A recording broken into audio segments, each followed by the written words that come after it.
And then I'll introduce you. Okay. Okay, thank you all for coming out tonight for Community Cooking with the Co-op. My name's Paul. I'm a librarian at the Coos Bay Public Library, and with me here is Joshua Whitty, my coworker from the library, and Jamar Ruff well, he's on my right. He's somewhere else in your screen. The outreach coordinator at Coos Head Food Co-op. Behind the camera, we have our awesome cameraman, Alan Bartell, and I'm gonna let Jamar introduce our, there he is, hey, Alan. Hey. Thanks for making an appearance. And I'm gonna turn it over to Jamar so he can introduce our first special guest chef and tonight's recipe. It's all yours, Jamar. Okay, so hello, welcome everyone. My name is Jamar. I am the outreach coordinator here at Coos Head Food Co-op, and this is a special edition, holiday edition of Community Cooking with the Co-op, where we have local famous chef Jardin from Black Market Gourmet here cooking a carrot souffle, and this is a Black Market recipe. So Jardin cooks it around Christmas times and around the holidays, but it is a staple. So hey, Chef Jardin, what are you cooking for us today? Well, this actually, I should probably quantify this because I've cooked this about maybe a half dozen times. And in that amount of time, well, that's a half dozen times for maybe about the last 15 or 20 years. And there's a couple of people, there's probably a dozen people or so that actually have this recipe because they had it and they asked for it. They're in town, and those people who have it, they know who they are. So they can even do in-services on how to tweak it and make it, also make it your own. And Linda, I'm not sure if you actually had it, but I may have made it once during one of the live cooking classes we used to have at BMG. So it might be available there as well. But I've been wanting to do this again because actually it's one of my favorites, because during the holidays, we have sweet potatoes. That's a good thing. That's one. Oh, yes, I have that recipe. Yeah, Linda's got it. All right. And this is one of those side dishes that you kind of fool everybody because everyone cooks during the holidays. They use sweet potatoes or yams or baked yams or squash or pumpkin. Now, this one is just with plain old everyday garden variety organic carrots. And carrots, it's one of probably the most simple, but there's such potential in this that you can do a lot of things with a carrot. So what I wanted to demonstrate is that carrot has the potential to step out of its sort of like closet, mediocre, sort of just to chew it now out of the garden food and actually step into the limelight as also something that can be desserty, delightful, full of flavor on the palate, and actually kind of surprise you as a souffle. Now, you know what souffle is? Got to have eggs, and a souffle has also got to have some sugar.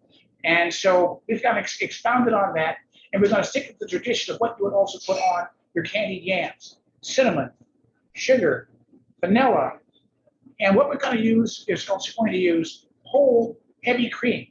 Now, you're probably I'm a cardiac nurse in the day and a chef by night.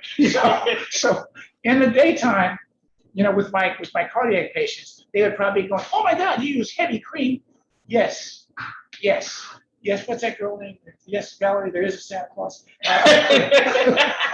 Virginia. Yes, Virginia. There is a Santa Claus. And yes, if you want your stuff to come out right, you don't really skip on things that are the basics. Heavy cream is one of them. You also can use half and half, and that'll get you halfway there. And I wouldn't use skim milk because you just can skim right on and out the way. So using heavy cream. What is also nice about this too is what do you get when you churn cream? Butter. Answer. Anyone, give me an answer. What happens when Irene said butter. you get butter? So we have butter on the side, but do we have to use butter? Nope. No, you don't have to use butter if you don't want to, because even in mashed potatoes, if you put your cream in, your cream is also going to be getting some butter fat. So you can cut a little bit of calories or a little bit of the cholesterol by doing that. But heavy cream, like a lot of other good things, the natural foods, actually is not bad in moderation. And if you also kind of keep it to serve the purpose it's designed for, to taste good, fill your tummy, and basically bring whatever dish you're making to full development. So that's what we're going to be using today. And of course, beautiful organic eggs. And these aren't the huge ones. These are the mediums, are just regular large. And what I've asked everyone to do, because it takes a little while, probably about maybe 20 minutes or so. We started our carrots first here, so we wouldn't be sitting and talking and waiting for the carrots to actually get done. So they are done now. So what I'm going to do now is we're going to rinse them, drain them, and then we're going to kind of start the process. Now this kind of comes together relatively quickly because once those carrots are done, and when you put it in the oven, then it's time for you to sit back, just wait for it to come out of the oven. Okay? So, any questions so far? You guys are good to go. All right. Wait 1 second, Jardin. Does everybody have their carrots boiling? So everyone that is cooking, starting off, let's start boiling our carrots, get that to a rolling boil, and then once that is ready, and Jardin told me this really awesome trick of how you know when your carrots are ready. Would you like to share that? Oh, okay. If you look down the top, we had a kind of a full pot of water here. It was very lightly salted. And so when you first put your carrots in, because of the density of the water, which is also contained in the carrot or the vegetable itself, they sink to the bottom of the pan. Well, as the water boils, just like foods that you fry, once that moisture in the center of that vegetable or the center of that piece of meat, once that is actually cooked through, the carrots rise to the top. So you can see the carrots now, they're actually sitting on the top of the water. Excellent. What we're going to do now, is we're just going to drain them. I'm just going to Sorry, Jardin and Jamar. We have a question from Buzz. He's asking is there a non-dairy alternative to the heavy cream? What? I didn't catch all of that. Is there a non-dairy alternative to the heavy cream? A non-dairy alternative. Okay. There is. Now, always remember, though, when you're substituting, you don't get exactly the same thing, but you get something very close, which will satisfy individuals' dietary proclivities. So if you're on a special diet or you are allergic, specifically, if you're allergic to dairy, of course, you can't use butter and you can't use cream. So, but your best bet option there is also to use coconut cream, not the milk, the coconut cream.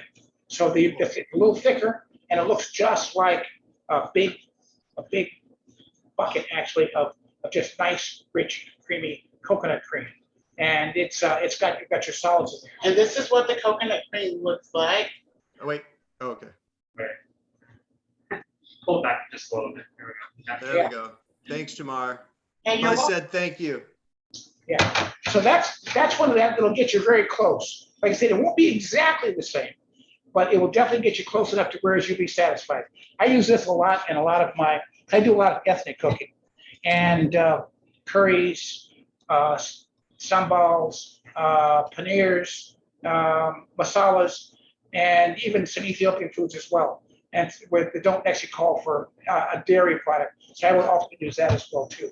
So it's very good, and you'll enjoy that separate little coconut umami that kind of comes off of that. It's kind of got a little sweetness on its own. So you could probably even maybe back off by about 20% of your sugar as well. Okay. All right. Excellent. Shall we drain the carrots now? Okay, let's drain those puppies. All right, be right back.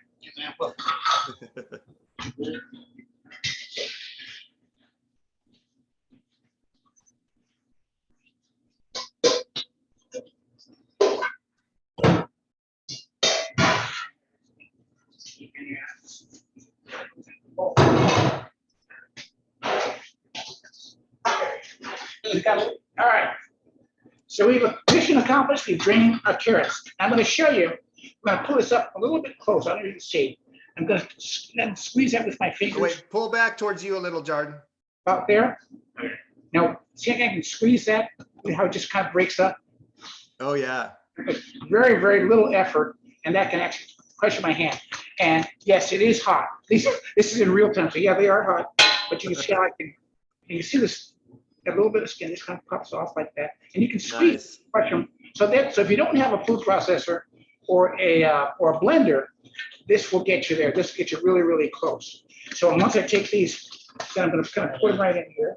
Let me just dab it just a little bit of that water on the bottom here. And just kind of grab that mixture line. I'm just going to pour those right in here. Okay. So now that they're in the bowl. Now, if we were going to use butter, which we don't have to, you can use, it's one of those options because we got the heavy cream, we have the option to or not to. Let's have this be what you call interactive cooking. Shall we use butter or shall we not use butter? Butter. Butter. Who says butter? Butter. Irene wants butter. We want butter. We want butter. All right. This is good. You won't need much more than this. I'm actually thinking because of the amount that we're using, like we're only cooking for about let's see, 1, 2, 3, 4, about 4 people here. So 6, 7, 8, 9. So Hey, Jardin, we do have a question. Laura and Alexa are asking approximately how long do the carrots need to boil? Was it 20 minutes? about 20 minutes. About 20 minutes. About 20 minutes at full boil. Okay. Yeah, about 20 minutes. Like I said, you'll know when they all rise that they're pretty much done. Now, had I cooked all of these carrots, yeah, that would have been enough for like about 10, maybe 15 people. Right. Moderate portions, but like for Thanksgiving, of course, I'll be cooking this dish for like about 75 people. So I'll be using probably literally about maybe 10 pounds of carrots and boiling that and then making this dish. But it does fluff up because once you start to add all the other things to it, that's when it really starts to get good. So the first thing, since everyone elected, or we took a democratic vote on it, we decided we're all going to put some butter in there. So let's. Excellent. And we have, go ahead with the butter, but we have another question. Renee asked, what is the ratio of substituting the coconut cream for butter? Yep.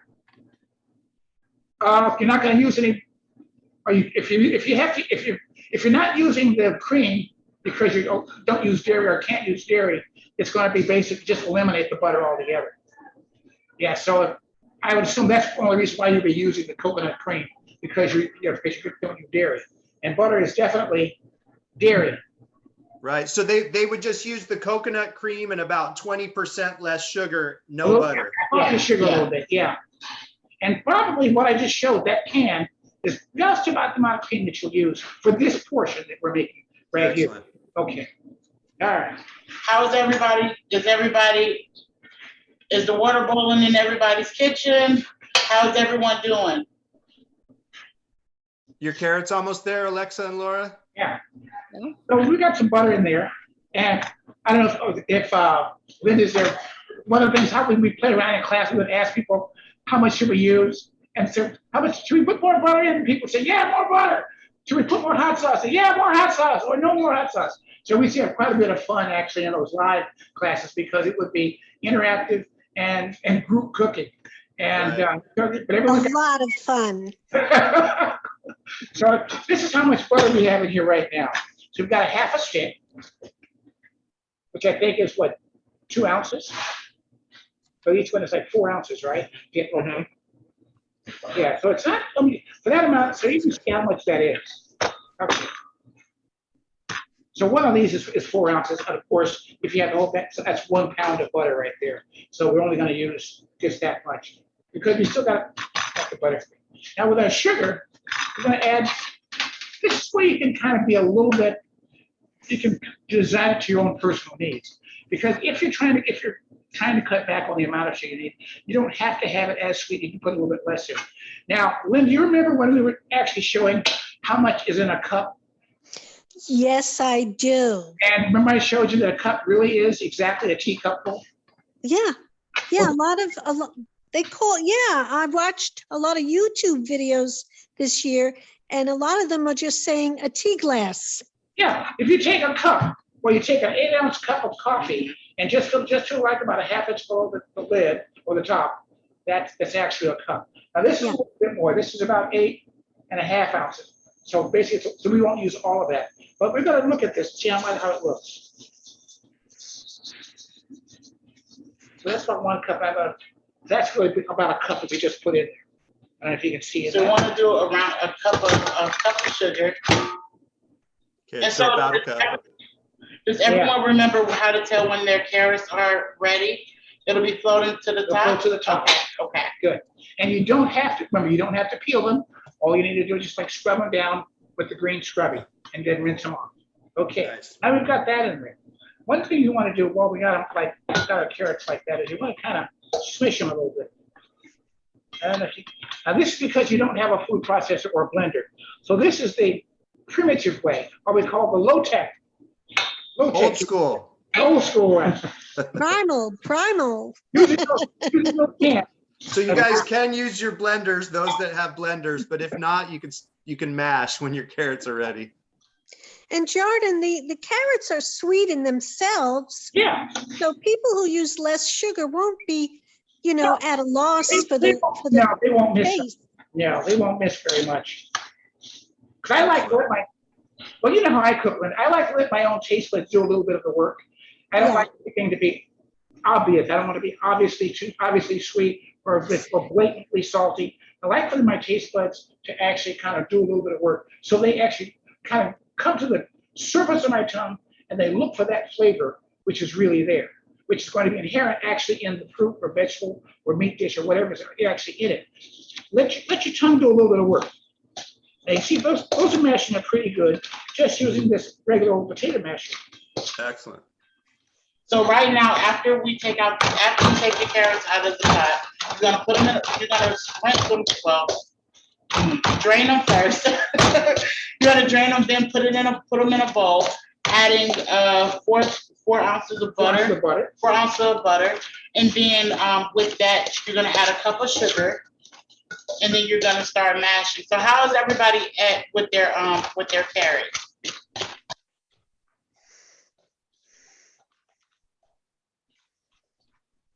Everybody, it looks like people are checking them. Check your carrots. Check your carrots. It should have been. It's been 20 minutes. If you started on time. But I'm checking my clock and it still says 5:30. I like your clock.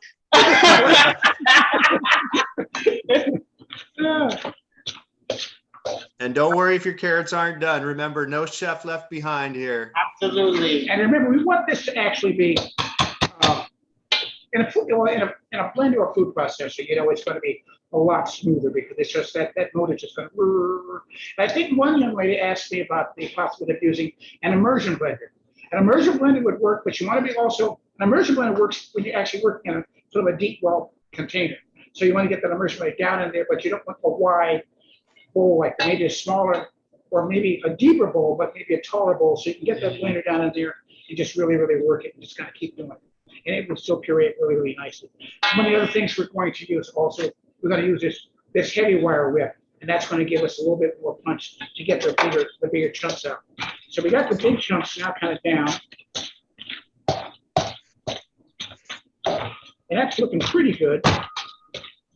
Another thing I want to mention, when we get ready to bake this, my wife brought up a very good option. She said, what if someone is like hosting a dinner party, and rather than have this served in a large casserole dish or a medium-sized casserole dish, if you have ramekins, which are roll like about 5-6 ounce ramekins, you can pre-fill those and bake those off for people to have individual servings, which are really quite nice. And actually, in French tradition, the way you would make lemon soufflés and things like that, they would actually be individual ramekins, and they would rise and kind of puff up on the top. So that's another option if you really want to kind of swank it out a little bit. Okay.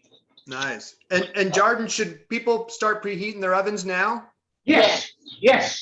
Yeah. What temp? Things you want to kind of set up so you don't have to wait for it to bring it up to heat. Go and use a 400-degree oven if you got an electric oven. Convection oven may reduce your time in the oven, but if you've got a regular oven, still 400 degrees works. Just go high heat, short time does the work. Unless you're cooking like a roast where you want it to get really, really tender. But for this type of application, you want to basically have high heat, bring it up, and then you want to just kind of like let it mellow out. Just good. All right. Awesome. Thank you. So the next thing we're going to have to put in here, we've got a little bit of nice Tahitian. Is this Tahitian vanilla? or Madagascar. from Madagascar. It's Madagascar. Now, here's a question. We were talking about this earlier. How much vanilla should I use? Linda? I'm picking up because A you're couple of tablespoons, all right. If I use 2 tablespoons, what will happen? it'll be delicious. Thank you. Thank you. Thank you. I love vanilla See, and chocolate. she's a graduate student. She remembered all the things that I talked about. A graduate of Black Market. Oh, great. Yes, I am. So when you're talking about things like vanilla, eggs, garlic, onions, things like that, you really can't hurt a dish, and especially a dish like this with vanilla. Even if I put this whole thing in here, which is about maybe 3 tablespoons, is it going to hurt it? No. No. Too late now, right? It'll just be more vanilla-y. Okay, more vanilla-ish. All right, so that's in there. It gives another little bit more liquid to work with. The next thing we're going to work with is we got 4. Once again, one of our favorite breakfast foods, the incredible edible egg. We're going to put 4 of these bad boys in here. All right. All right. 1. It calls for 4 eggs. What if I use 5? What will happen? Nothing. Nothing. Not It may rise more or something, but it's not gonna. What if I use, let's say, 2 tablespoons of salt? That's bad. That's bad. Thank you. That's better.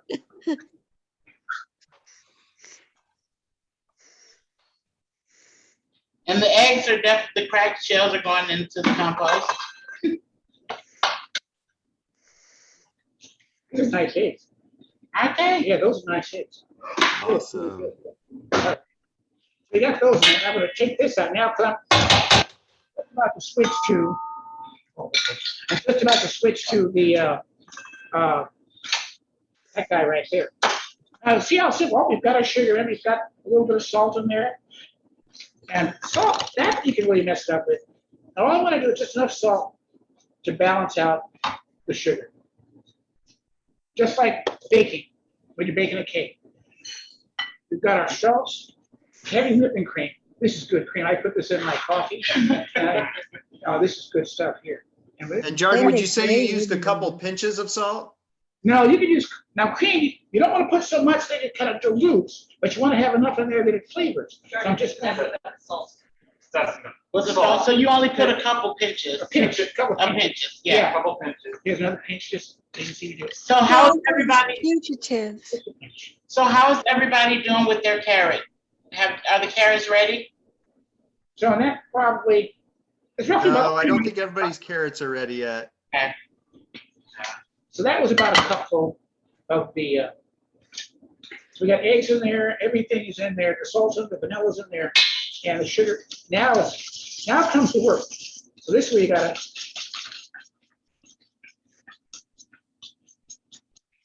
And you are the blender. I must come on, but I make a confession here. I've never actually done it old school with this, mostly because I've always had to make it in large vats, like 5-10 gallon batches. But for a small batch, this is nice because I like that little slight chunkiness of the carrot, but you don't get it pureed so fine that you don't appreciate those little tiny flecks, little texture right there. So you're gonna get a little bit of that, and I kind of like that. It looks good. Yeah, it looks good. Well, I love anything when it comes to holidays and you're cooking with vanilla. Oh yeah. Oh, that's my jam.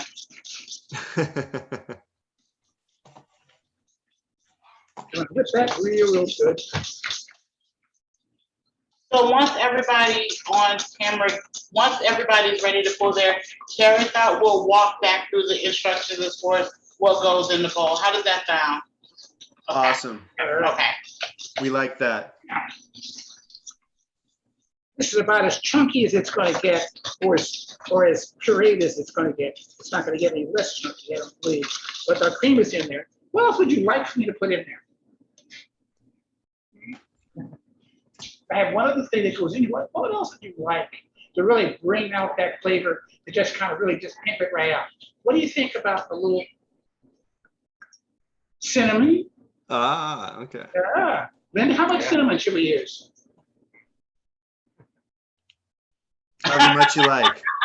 You're like this much. Buzz said a pinch. Okay. So how much was that? A lot. A lot. No, that's probably about a good tablespoon and a half. Yeah. Jen, Jardin said they should take about 20 minutes, the carrots. And once they start floating, that is an indicator that But they're they're done. ready. And if you're using a food processor or blender, you know, if you're a little short, that's gonna really, it's still gonna, but these are so well done, but these are nice. Those little chunks are gonna be, nice. Mary said cardamom. That was the thing that came to my mind as well. I think I made French toast here at the co-op the other morning. It was like right after a long workout, and I was like, okay, I'm gonna make French toast today. Here's another idea. Because Linda knows I always like to give you variations on a dish when we're starting to put it together. Mhm. If you wanted to make this, let's say, more dense, you've actually got everything you need right here. If you want to stop right here and say, you know what? Forget about carrot souffle. I'm going to make a carrot cheesecake. We've got everything in it. You just need for carrot cheesecake. You simply add your room temperature cream cheese. So- Hey, you just changed the game. Right. You just turned it into a carrot cheesecake. Then you got to worry about is what kind of question are you going to graham cracker, whether it's shortbread, whether it's ginger. Ooh. Now there's an idea. Ginger. Ginger snap. Ginger snap for Ooh. the carrot cheese. So that's next time. Okay, so I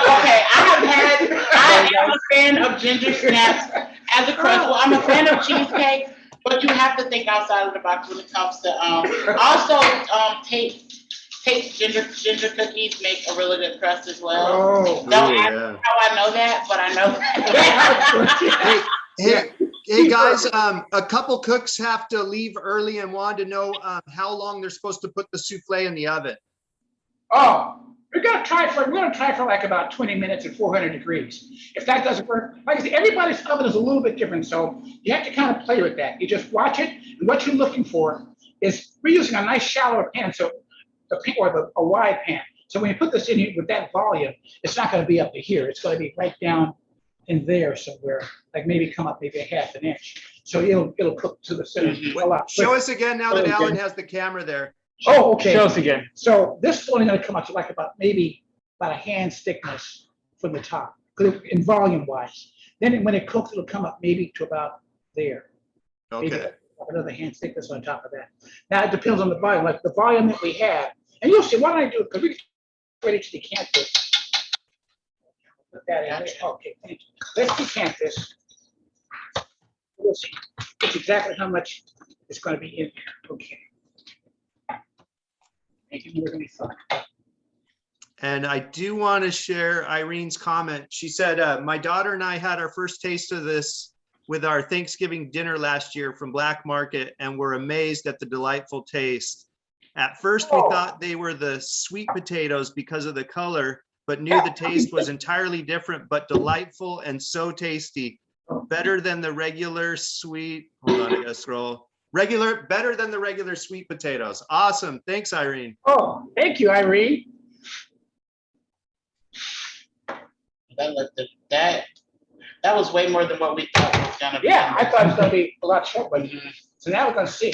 So now we're going to play with this. This may be a full half hour in the oven because it's up. Let's see, that's like 3/4 of an inch. So we're just going to see how it does. But our oven is preheated to 400 degrees. So now we're going to, this comes a time we can just kind of sit and chat, get to know each other better. And we're going to put this in the oven. And in real time, we're going to let it bake. All right, Jamar, let's tweak.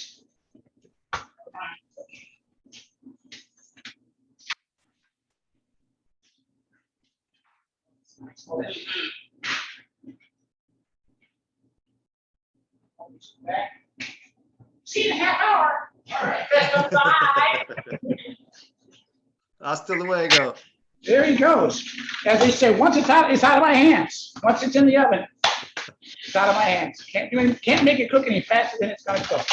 That's what my mother used to always say. When I'd be, Mom, is it ready yet? Mom, is it ready yet? Mom, are we ready? Honey, yeah, I can't cook it any faster than I'll make you cook it. That's it. So now we get to like kind of find out like what we did. So how is everybody doing with theirs? Is the carrots boiling? Okay. Are they almost ready? Okay. All right. Jen, Patrick, how your And how carrots y'all doing? doing?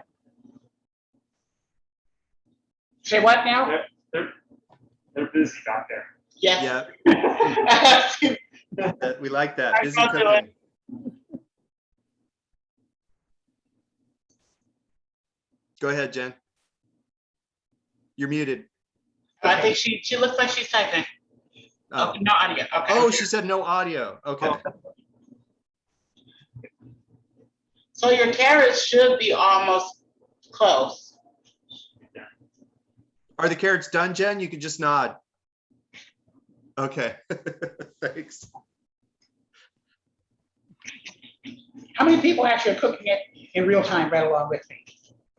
I'm not sure. I think we have one. 1, 2, 4. I think we have 3 at least. About 3 people, okay. Is Jamie still on? No, but they were cooking along. They're the ones that asked about the temperature. Okay. Jen said carrots are boiling, nearly there. We are doing 2 recipes at the moment. Oh, okay. I thought you guys seemed to be doing Are a you lot there. cooking dinner and then having this for dessert? That's Yeah. an option too. Uh-huh. She's a little distracted. So a little distracted. Hey, no worries. And Mary said, I love what Jardin said about using your taste buds instead of blindly following a recipe. That what makes a real cook, and that's why Jardin's food is so good. Thanks, Mary. There you go. Follow your taste buds.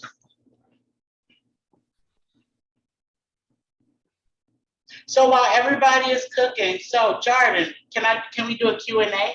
Yeah. Okay, so one of the things that I love to ask chefs is, there's a couple things, but what is some of your favorite dishes? Like when you're cooking for yourself and you're like, you know what, I have to have this. All right. Desserts or regular stuff? We can do both. Desserts or We can do the savory? top, because it's hard to ask someone their ultimate, but like your top No three, problem, Mary. 3 between 5. Let's start with savory.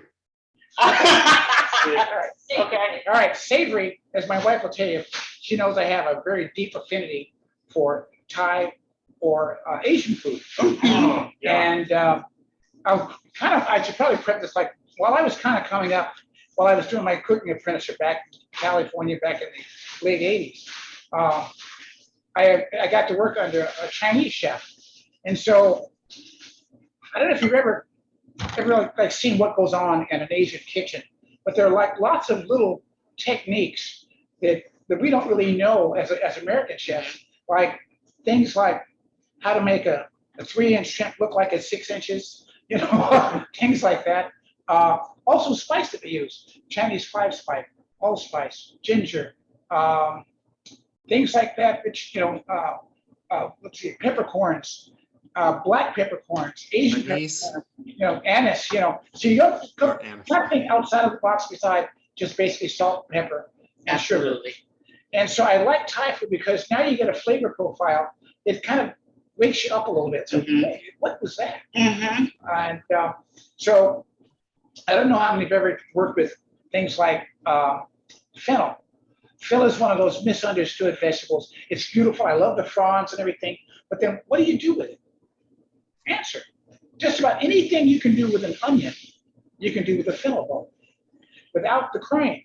So fennel also gave you, and fennel also yields that wonderful licoricey kind of anise kind of flavor. So if you can abide with that, that can actually turn into some really very soulful other types of quiches, frittatas, salads. Like one of the probably the most popular salads we do actually is kind of a it's kind of Asian actually. We use fennel with roasted beets and apple, and then we finish out with the seasoned rice vinegar and a little bit of olive oil. So it's kind of Asian and kind of Italian at the same time. And that's interesting too. One of the things I learned when I was learning how to cook or learning various types of cuisine, there are very few cuisines that didn't borrow something from some other culture. Mm-hmm. And so nothing is like purely Chinese or Asian. Nothing is purely Turkish or purely Spanish. You have, during the early parts of civilization, when countries were invaded by barbarians and Romans and Greeks and Mongolians and things, but don't think that they didn't share some recipes and learn how to cook. Yeah. One of the things, my favorite cuisines to actually cook, and my very first recipe was French Creole. How many people actually know what denotes or basically defines French Creole cooking? Linda? I don't remember that. Oh, I love the Hoppin' John salad. That was my favorite dish. okay. Well, this is your refresher course, Linda. If you recall, once again, French Creole, which is like one of the most popular styles of cooking in the South, actually is a cultural blend of French, American Indian, and African. Oh, nice. Oh, Buzz said crawfish. Yeah, so when you've got those three flavor profiles or those three cultural mixes, they may not have mixed so well in social life, but let me tell you, but when it came down to throwing down, they got together. Yeah. They got together, and you can't lose with some of your southern dishes, which are mixes from African, Indian, and French cuisine. So there's a great book that I recommend anybody to read. It's actually called the Jemima Code. And what's interesting about that, and it's a hardback book, the Jemima Code actually talks about the history of cuisine when it arrived with the slaves in the South, we're talking about from the 1619 when they started that experiment. And what had happened was, this is kind of interesting, is that the slaves, they were coming from all over the Orient, the East, Africa, North Africa, South Africa, coming from all these different places. And slaves came over and they had to work with what they had. So, but they had knowledge of spice. So they would introduce things and they would blend things. And what would happen is they had very, we kind of tend to think of soul food as just being black-eyed peas, ham hocks, and collard greens, and then fried chicken, of course, and watermelon. But when you pick up this book, you'll find they had things that were at the top of the culinary caliber of French five-star not Nobel Prize, but chevron chefs. And what would happen though is that these recipes, when they would be created by the slaves, who ended up owning those recipes? Slave owners. The slave owners. And then of course it would kind of put it down and kind of put it in. It was like, if you're a slave, you don't really own this, but we own it. But we want you to actually serve these dishes. They had fabulous balls and parties and banquets and things like in the South that don't even compare to some of the stuff that we had up in the North.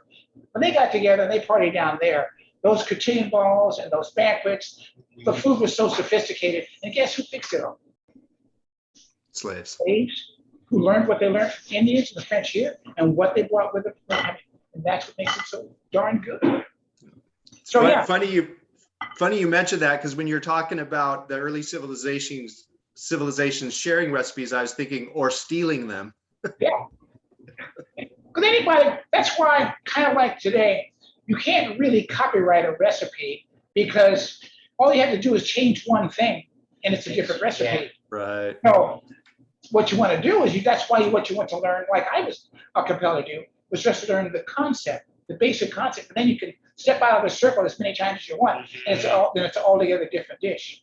So that's why I like Thai cuisine, but Thai is still Asian, and so you can kind of switch that and change it all the kind of ways that you want. One of my favorite dishes is called Evil Jungle Prince Prawns, which does not really exist in any Asian cookbook, but it was what I lured and trapped my wife with. It's a blend actually of sliced chicken, tenderloin of beef, and shrimp, And what makes it evil is because you have to get through the fresh mint and the whole red chili pepper to get to the substance of it. And it's sauteed finished up with garlic and lime. And it's a sauteed dish, and of course you serve it with rice. Well, you can eat it plain too, but it's a complex dish. Comes together really, really well. But that's what I got my wife on. That and shrimp toast. There's a plethora of shrimp toast. That's coming up on my agenda to make that pretty soon too. Back in 2015, shrimp toast is one of the things that I don't know if many of you remember, but I went to the World Foods Championship in Las Vegas to compete for a $100,000 prize. Well, they had 500 and something chefs all over the country that were there, and we're all basically the top 10 down to compete. Well, we made it to number 12. Awesome. Yeah, and it was Rudy Zamora and I. We went and we hung out with these guys. Let me tell you, the competition was stiff, but when you walk away at number 12 out of 500 something people, that's not too bad. And shrimp, Impressive. one of the dishes, maybe ground chicken and shrimp with spices and a force meat, and you lay your shrimp on a slice of French bread. You roll that force meat over the top of that shrimp, sealing it, leaving just the tail exposed, and then you deep fry it. And you serve it with a Creole remoulade. Ooh. We will make some of that. Oh, yeah. Oh, yeah. Oh, yeah. Oh, yeah. Yeah. You're making us hungry here. Yeah. I'm in on that. Let's take a minute to check in with everybody. How's everybody doing? You got your carrots at least in the bowl to chop them up? We just put ours in the oven, so fingers crossed. It's Oh, only like everybody's in the oven now. Great. half inch maybe. Yeah. between, Okay, like, it where should it- lift up. Like, did you put your hand in the dish? No, it's really full. Like there's only a little bit of space. Oh, okay, that's great. Well, did you put like a cookie sheet? Yeah, exactly. And you know, when you were talking about ramekins, I definitely was like, okay, Alexa is gonna do this because Alexa does like these apple pies and like the small personal, so it's like, yeah, when I heard ramekins and personalized, I already knew Alexa, yeah, definitely. I love that you thought of that because I didn't, so thank you. You know me better than I know myself. I mean, Add that to your list, please. Patrick, how you guys doing? So we're still cooking in real time.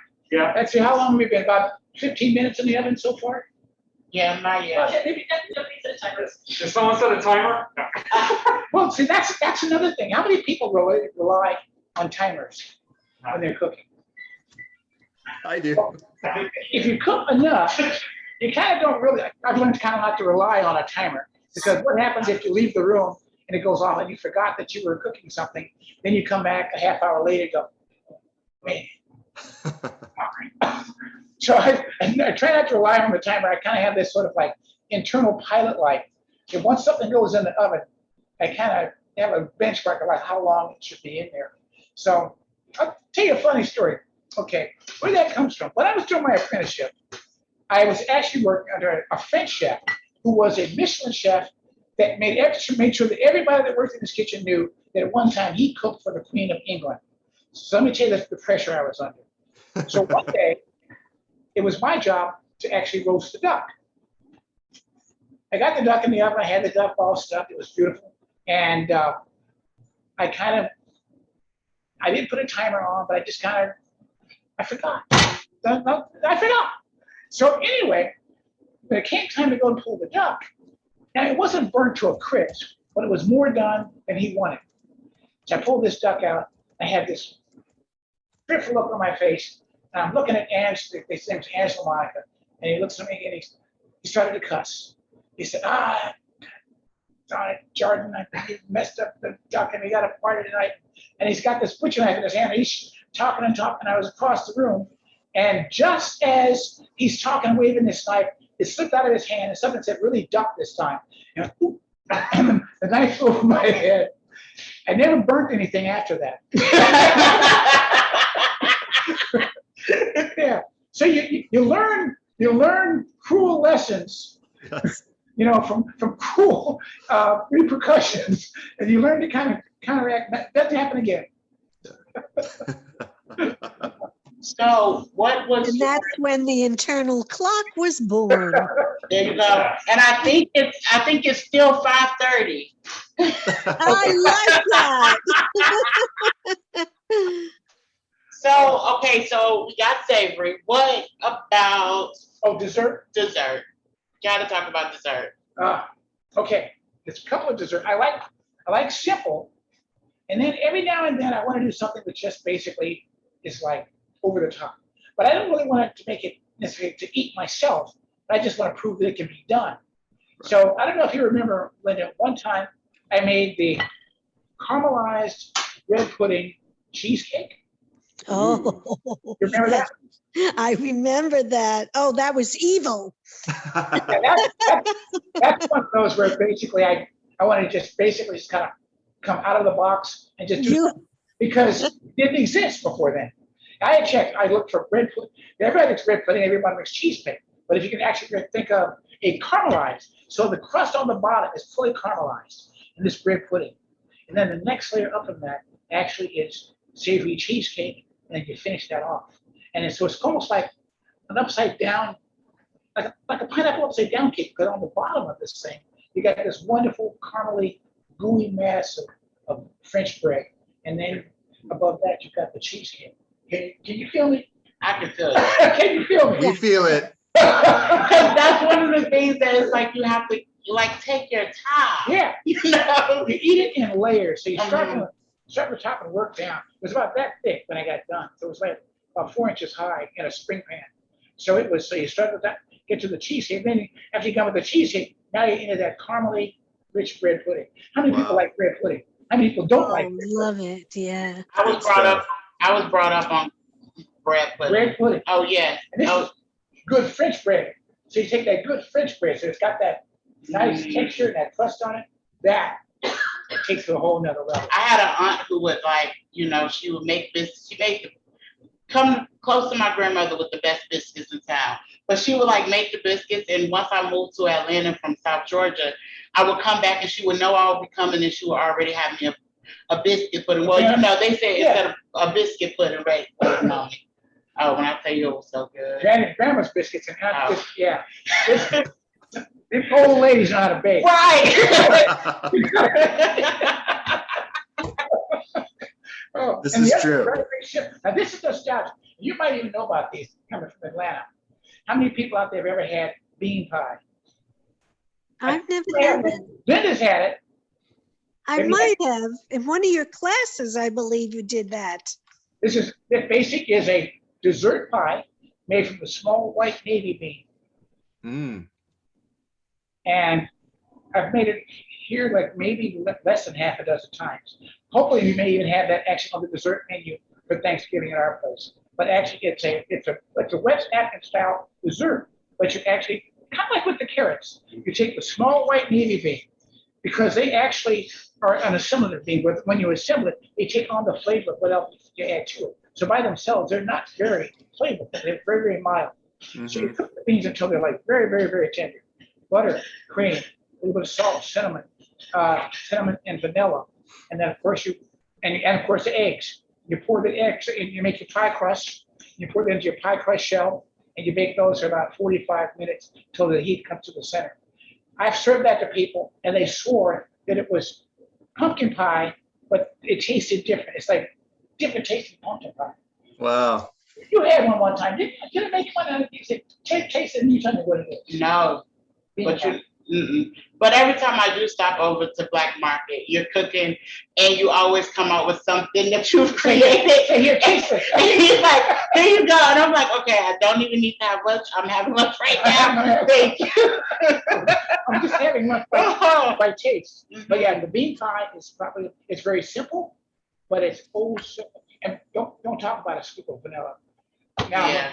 when I'm talking about vanilla, I'm talking about my wife's homemade vanilla. And if she really wants to do me in, she'll make homemade salted caramel ice cream. Oh my Wow. Now you God. said don't talk about it, but talk about it. Now, my grandmother would be like, "Now shut your mouth and keep on talking." Okay. Oh, And she goes, that is probably my weakness. I try not to indulge too many sweets or too much ice cream in that, but as a cardiac nurse, of course.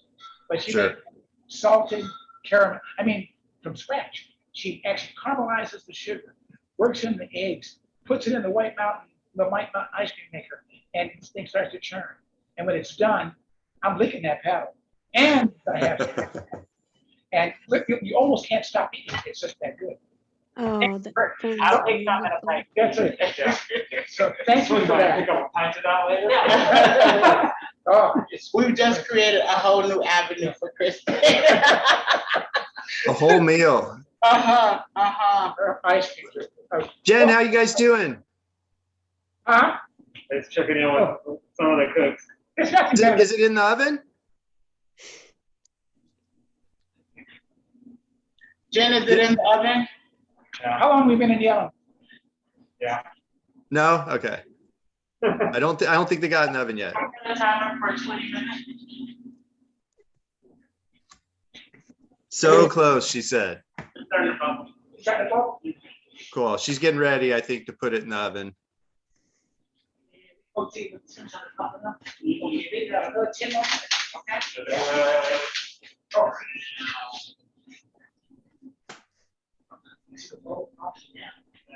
You wanna swirl it? Yeah.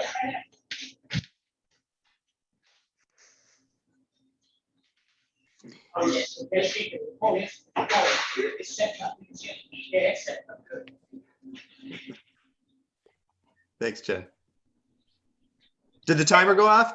Yeah, it looks like maybe about 10 more minutes. It started to set up a little bit, like Jell-O. Okay. Oh, there you go. Yeah, I'm liking it. I'm loving it. Awesome. Now, keep on talking. Fire those questions at me. Okay, so the next question. How did you come up with the name Black Market Gourmet? Oh, that's an easy one. Really? Oh, that's an easy one. Okay. Okay. Long ago, I moved here 30 years ago. I remember this story. 30 years ago.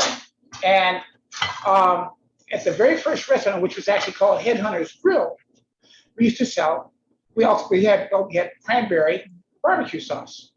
And I don't know if we had blackberry yet, but I'm pretty sure we did have cranberry. And we also had a Jamaica style sauce, which was like a jerk sauce that we would actually set on the tables so people could actually put it on their brisket or their meat or their chicken. Anyway, we closed up the restaurant. We opened from, let's say, 1990 through about 95. In 1995, I decided my life was changing around, so I took a nursing assignment for 3 months in Boston, just to kind of get out of the fray for a little while, just to kind of think it through, just to kind of feel myself again. So I went to Boston, and when I got back, Kristen and I got to get together, and I'd be driving down the street, and I'd stop at a grocery store, or stop in a regular, like a gift shop or something, and there'd be someone there. They would say, "Hey, aren't you Chef George?" "Yeah." I said, "Didn't you used to make that cranberry barbecue sauce?" And I said, "Yeah." "See, can I get some of that?" And I'd say, "Well, I don't have any like on me." But then after a while, I was starting to kind of make it for friends, a couple of jars here and a couple of jars there. Then after a while, I'd get stopped with people, and I said, "Oh yeah, I got some in the trunk of my car." So I would go to the trunk of my car, and I'd take out 3 or 4 jars, and I'm selling the cranberry barbecue sauce or the Jamaica sauce out of the back of my car. And I kind of thought to myself one day, I said, and it's like I'm selling this stuff on the black market, because people I don't even know are coming up to me asking me, "Can you buy a little bit of this barbecue sauce?" So at that time, the business incubator in North Bend was opening up. Now, I was just working as a regular nurse, just doing my job, raising the sick and healing the dead, or vice versa. Healing the sick and so they were opening up an entrepreneurial business center where they were going to, it was like when you grow your business. And so you had lower rates. They were there to provide you with guidance and setting up a new business. I said, "You know what? I think I'm just going to start manufacturing the sauce." Yeah. when I moved in, I had a reduced rental on this big industrial complex bay. And I had a giant stock pot, a giant 5-gallon, if you can pick a giant, was it 5-gallon or 10-gallon? It's like a 5-gallon blender that actually was on a big cantilever wheel like that. And I would mix up like 5 gallons of sauce at a time. And I would pour it into this giant stock pot and cook it down. And so the deal was you stay there for like 4 years. Then you have to kind of find your own place and get your own financing and expand your business. Well, the time came and we moved in. We found a building downtown Coos Bay. And my plan originally was just to be a food manufacturer, just to manufacture blackberry, cranberry, apricot, raspberry barbecue sauce, Jamaica sauce, and we had a couple salad dressings that we did. I don't know if you remember that, Linda. You remember all those? Yeah, well, I can't live without your chili pilly. The peely peel. Oh yeah, that one's pretty good. Yeah, I know that. Seller. So it went from Jamaica sauce and cranberry barbecue sauce. It's like a line of about 7 different items that we actually make. And it just kind of turned into, it's like we didn't advertise. It's like if you didn't know about it, you won't know about it. But enough people knew about it, they would just kind of pass it on. Best advertising, yeah. Yeah, it's like you had to know somebody that knows somebody to help the way you would hear about it. And so I was constantly selling my products, kind of clandestine, kind of like you're buying it on the black market. And it basically that turned out to be my marketing strategy because it worked. Awesome story. Yeah, the tagline too. Huh? Blackberry gourmet. Because the good stuff is hard to get. It's always in the back room, under the shelf, behind the drawer, and you gotta have the stuff. Jardin sent me. There's Good a to know. criminal element. So because we are close to being at 6:30, You got 2 minutes. okay, we got 2 minutes. I know. So what is one of the things that maybe like the last thing that you will want a new chef or somebody that is venturing into recipes and getting comfortable in the kitchen? What is one of the things that you will want a new chef to know? A gem that was given to you or something that, I don't know. I think that's it. Oh, well, I have a young woman that works with me from time to time, and she's learning. She's actually doing very, very good, and she's very efficient. But the one thing I want everybody to actually kind of get, I think, and this is more philosophical than it is rhetorical. You know, it's like I want people to slow down and enjoy the cooking process. Don't be in such a rush. You got to hurry up and get it done that you don't take the time to really think about what it is that you're making and to imbibe and to imprint on your dish and to feel the spirit of what you're making. Because believe it or not, there is a certain life or psychic energy that you do put into food as you're making it, especially if you're connected here and here. And It's love. It's love. Yeah. It's nurture with love. Yeah. And so I would want them to basically not be too fast, slow down, embrace the egg, feel it. Okay, here's a point. Okay, that reminds me. There's a book out, and it's, can't think of the name of it, but it's written by Fernand Point, Pointe. Now, Fernand Point was the father of modern French or modern gourmet cooking. Now, he died. He was a French chef. And when he would take on an apprentice, and I was really impressed when I was reading this, what he said, the first thing he would do when a young apprentice would come to Fernand, and he'd say, I really want to work under you, Mr. Point. Can you take me on? And Fernand would say, all right, let me see you cook an egg. Now that seems very, very simple. How many people just crack an egg and just throw it in the pan? Pick up the egg, feel the egg, know its qualities. So when you crack it, you're actually paying attention to what you're doing. And he would look at a person, see how they would go about cooking that egg. They would determine whether or not he would take that apprentice on. Now, you know, we live in an age right now where everything is so fast and high tech. So you have culinary schools. Culinary sprang up as a result of Mario Batali and Emeril Lagasse and all the chefs are on TV. And you had all these young people thinking that they were going to become television chefs and celebrities and make hundreds of thousands of dollars a year. Well, they started spending $20,000, $30,000 to go to culinary school. All to the end of coming out of culinary school, just basically being a cook. So their dream is kind of shattered because they don't come out an Emeril Lagasse or an Emeril Lagasse or Mario Batali. They come out as John Smith. Now you're able to let you get around a kitchen, and then now your real education comes, and that's where you learn.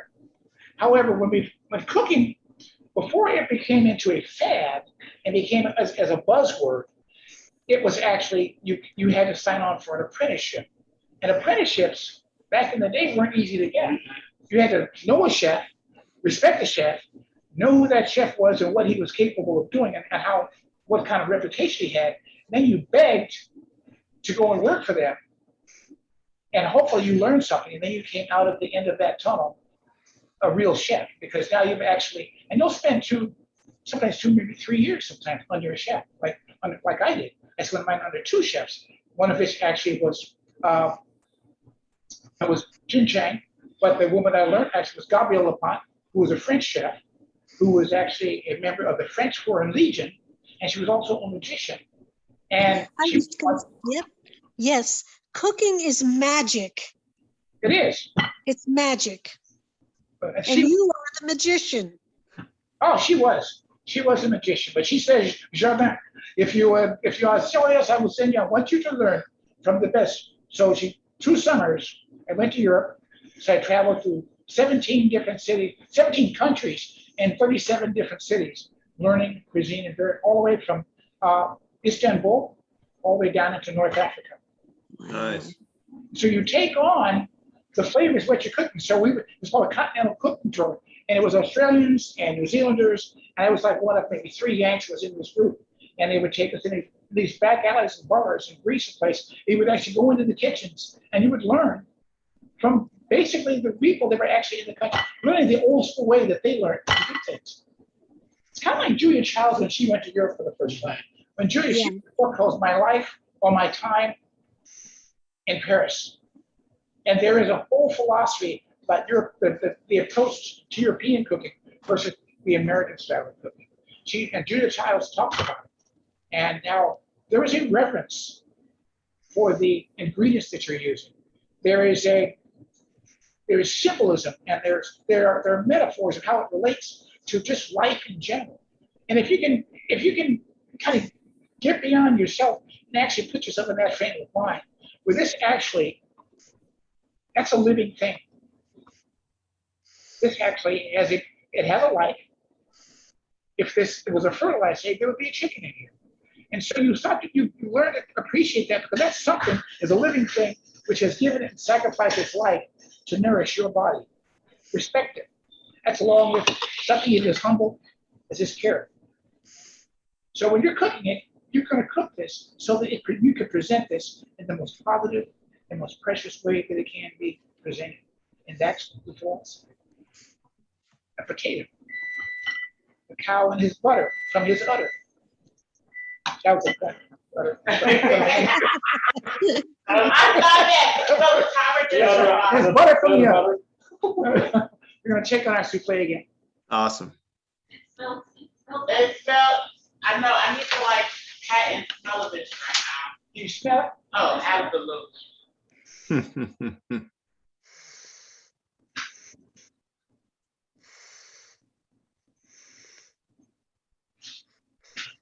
Oh, it's fair. Well, yeah, you can brown it a little bit more if you wanted to, but I think cake. It's really much closer there. See, it's starting to brown. Yeah, we can check out sugar people over here. Because they're not gonna get to taste it, no way.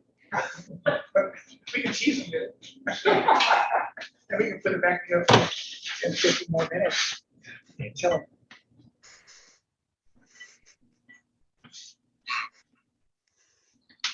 Yeah. See how your edges are starting to recede? Mm-hmm. Yep. And this is what you look for too. You can tell that the heat has got close to the center because you start to see cracks. Now I'm going to tell you, like, one of the things which I do like to see is, it's just me now, but like this is done because I can shake that. I can see that it's actually set up pretty well. But I'd like a little more, a little bit of burn, just a little bit of burn. So that's a flavor preference that I just kind of go for. But you can always see it's already browned. and separating, kind of pulling away from the sides a little bit. So that's what you want to do. Now, you don't really want to cut this right away either because it's so wet right now. So let this because of the eggs, like with any other souffle, let it rest and kind of come back down a little bit because right now it's like this.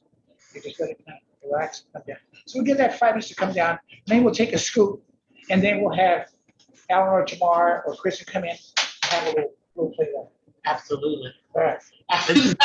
And we had another question for you, Jardin. Okay. Alexa was wondering how you feel about the era of the Instapot, which makes cooking easier and more accessible in some ways, but also takes away a lot of the steps that tend to connect us to the food we are making. He said this is not urgent, just if there is more discussion time. No, in its place, I think it's a good thing. But the thing is, like I said, when you want to cook something, the cooking process is actually part of the journey.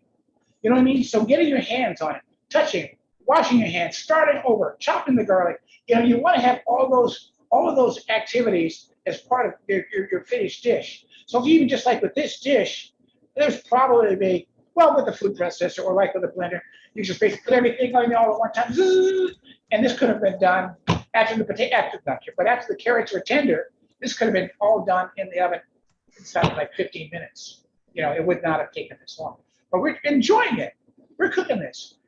You guys out there are going to vicariously enjoy this as we eat this here and put it in our mouths. Okay. So you actually you're going to experience it because you're going to experience it through us. I like my air fryer. How many people work with the air fryer? I don't have one. Those air fryers? Mhm. Yeah. And like I said, in this place, those are pretty good because you don't have to have that much oil. You just basically can take French fries and you can just basically lightly cut, just toss a little bit of olive oil, put them in the basket inside of an air fryer. 15 minutes later, you got fries that are well done and toasty and crispy on the outside. And you go, wow, this is pretty good. Now, the only thing I have a hard time really getting behind is a sous vide cooker. How many people know what that is? The sous vide cooking? Okay, sous vide. It's SUVIDE,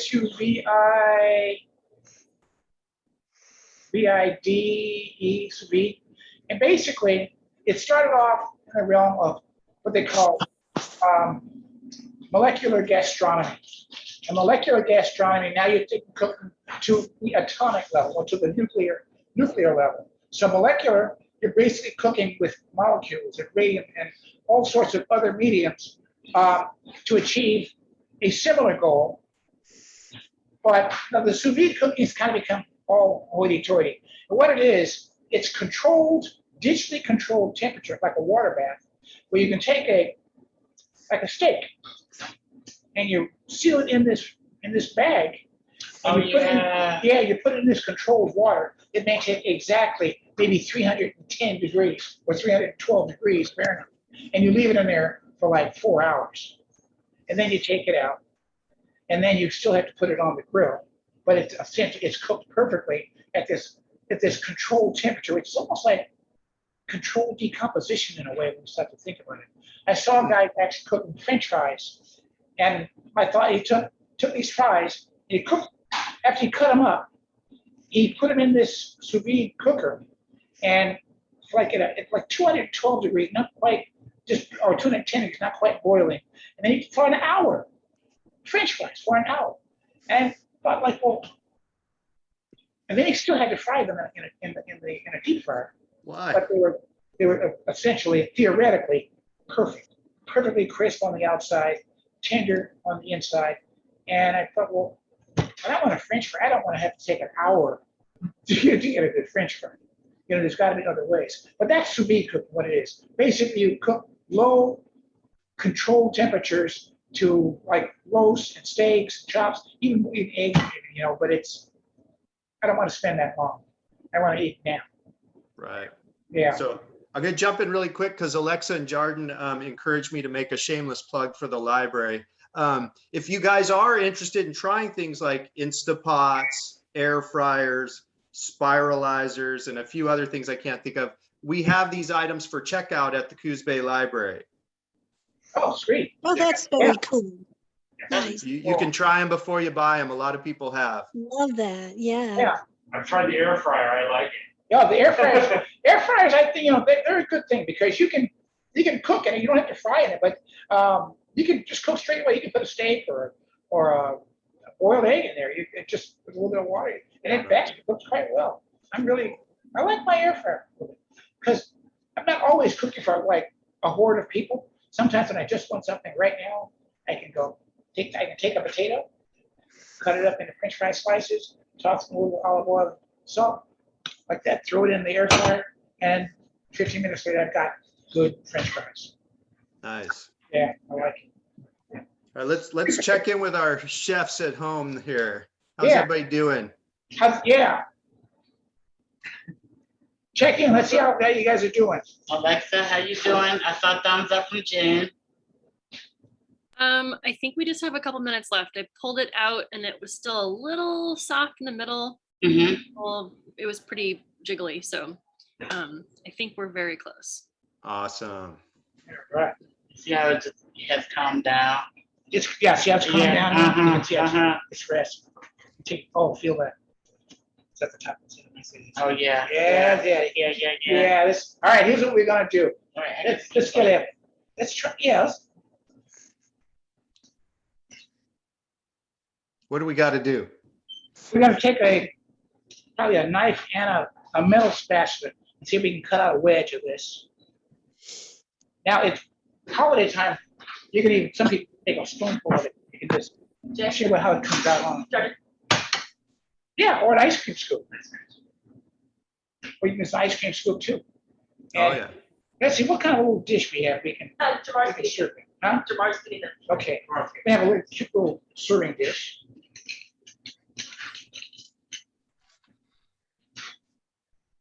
And some utensils so we can fork it up. This is a 9x13, you think? It is. Yeah, okay, 9x13. Okay, so that's a good size. Like I said, you can get about 8 people for it.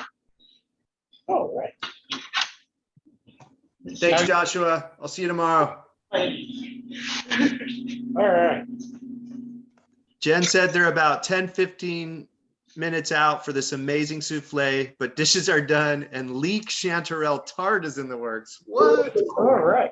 I'll be having some of that tomorrow. Chanterelle tart. Oh, I'm a fan of shanties. Yeah. Oh yeah. Yeah. Jen said, yes, you will. Oh, that looks good. Share the recipe, please. All right. That one can have one of those.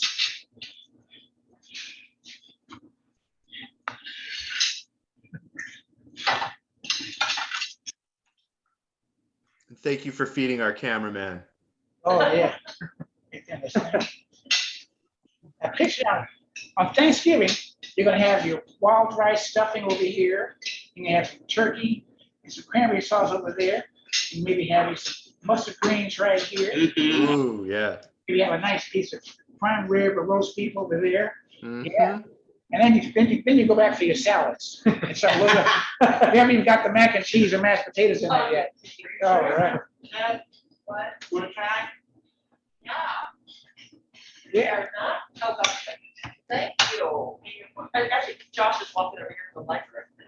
Oh, he is. So, I'm just gonna taste them right in the corner because I like the corner. And notice I got pinkies up.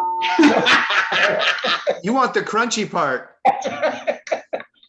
All you gotta do is cook it a little longer and let it just kind of brown more and kind of burn, not really burn, just kind of brown deeper into those edges. Excellent. I went in for my Okay. And I like that little bit of crunch. That All right, little- everybody, watch Jamar's face. Yeah. You know it's something that's good and you gotta do like it's almost like when you're waking up in the morning and you stretch and you turn at an angle and you're like, perfect. Like, this is It's awesome. really good cold too.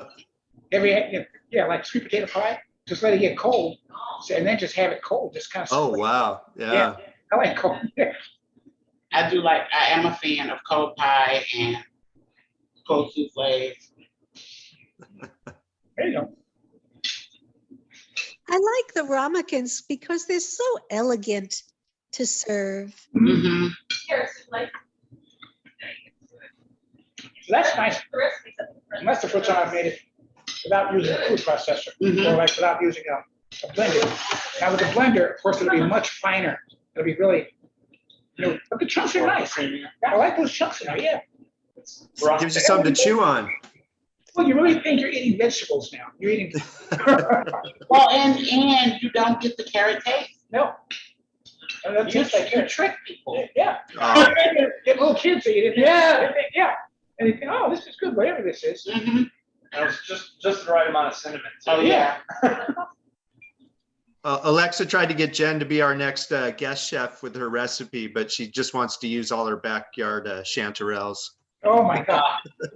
She's got chanterelles in her backyard? Yes. Oh, my God. What do you live on? You must We live do in too. Florida. We have a forest full of them. Oh, my God. They'll eat them all the time. Oh, my gosh. Yeah, I Dad love goes right back in our forest. He picks them every year. Oh, Oh, look at I that. love it. oh, nice. Little closer, Patrick. Chanterelles and eggs are the best. Wow, that looks crazy. Thank you. We take the X, what we do with the wild rice, make a wild rice salad with wild mushrooms and wild rice. Mary said this was a lot of fun. Thanks all. Thanks, Mary.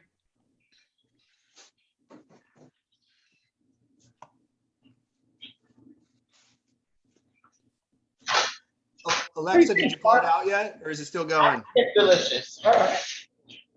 I think it was great. I put it in for another 4 minutes, so there's like 1 more minute left. Cool. Yeah, it was pretty full. Like our dish was, I think it's gonna take a little bit longer. Use the 9x13 pan as well. Yes, But, but I yeah. feel like ours is a little bit shallower than yours, maybe. Oh, that'll do it. I don't know. It just seems to be taking its time. Like the middle is still pretty mobile. I love how you said mobile. So, it's definitely moving. Nice. Love that. Nice thing about this. Is the whole thing gonna get pretty firm? It creates a nice. Wait, I think Alexa had a question about the souffle. Okay. Will the whole thing get pretty firm, or will that happen after you pull it out? What's that now? She asked if the whole thing will get pretty firm, or does that happen after you pull it out? Oh, it's firm all the way to the center. Okay. But it happens like once you pull it out and you let it sit and it comes down, then it becomes this. Definitely comes together. It's less mobile. Okay. All the plays will rise, but then that's that decompression where it actually comes together, where you really want all the saving. It gets dense then, but you want it to rise. It rises and then it comes right back down. The eggs. So how much time does it need to calm down? About 5-10 minutes. Oh, okay. Not very long at all. We were cutting into this probably in like about 8 minutes. And you can see all the way through it. It's just got a nice texture all the way. Thanks, Brenda. Thanks. But I can't see this carrot cheesecake coming down. Carrot cheesecake. I can definitely see carrot. Carrot cheesecake with gingerbread crust. Ginger snap. Ginger snack crust, yeah. And try taste. Yeah. Taste gingerbread. Yeah, that's All right. At the party. I'm gonna swoop some for the rest of the go time. ahead, yeah. Yes, Jen, I'll definitely be at the library I tomorrow. still don't know. Thank you. Too Well, kind. That's not what we're going for. That was good. It's still not like pulled back. It's the cinnamon. Cinnamon's in, yeah. Got the Oh, cinnamon. that's delicious. Yeah.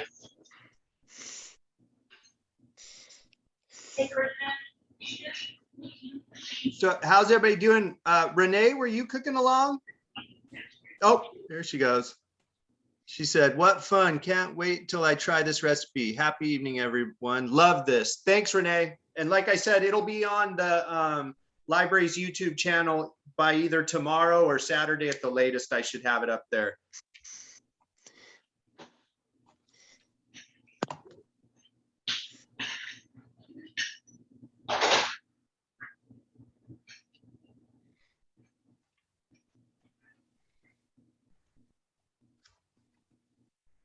So Patrick and Alexa, are you guys pretty good? You know what it should be like if we cut out a little early?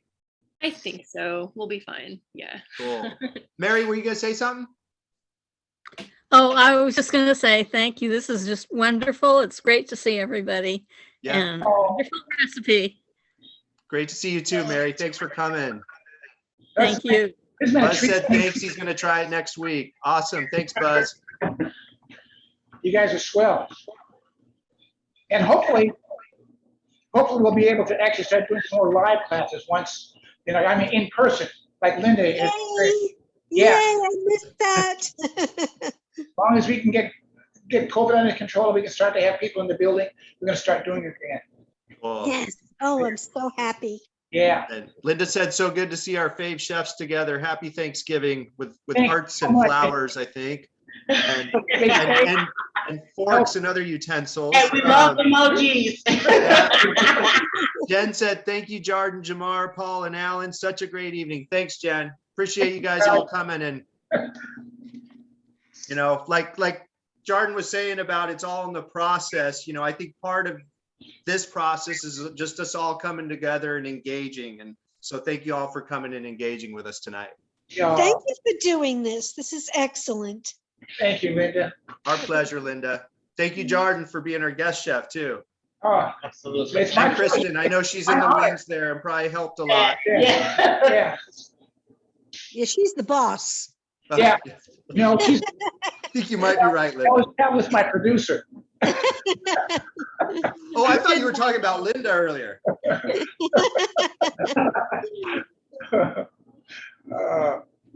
Awesome. Thank you, Jamal. Hey, no problem. You made it. Give me some of that tomorrow.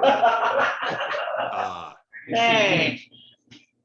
So glad I didn't stop the recording before the hug.